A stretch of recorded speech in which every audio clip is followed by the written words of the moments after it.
महाडमधील सभा संपताच शिंदे आणि ठाकरे यांच्या सेनेत राडा झाल्याचं पाहायला मिळालं। भरत गोगावलेंवरील टीकेमुळे आता ही हल्ला केल्याची माहिती मिळते। अनिल नवगुणे यांच्यावर हा जीव घेणा हल्ला करण्यात आलाय। तर महत्त्वाची बातमी आपण पाहतोय, रायगडमध्ये सभा होती आणि त्या सभेनंतर ठाकरे यांच्या सेनेच्या जिल्हा प्रमुखांवर हा हल्ला करण्यात आल्याचं समजतंय।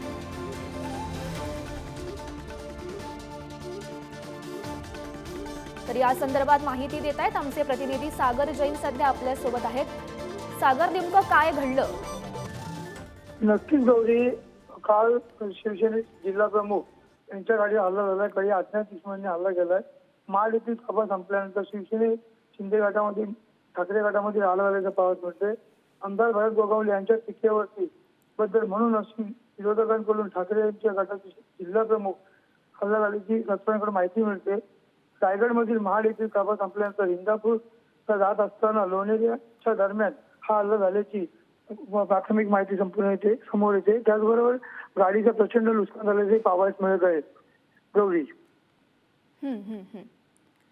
नक्कीच सागर, धन्यवाद दिलेल्या या सविस्तर माहितीसाठी। तर रायगडमध्ये ठाकरेंच्या सेनेच्या जिल्हा प्रमुखांवर हा हल्ला झालेला आहे। महाडमधील सभा संपताच शिंदे आणि ठाकरेंच्या सेनेत हा राडा झाला आणि भरत गोगावले यांच्यावरील टीकेमुळे हा हल्ला केल्याची सध्या माहिती मिळते। आणि अनिल नवगुणे यांच्यावर हा जीवघेणा हल्ला करण्यात आल्याचं सध्या समजतंय, जे ठाकरेंच्या सेनेचे जिल्हा प्रमुख आहेत।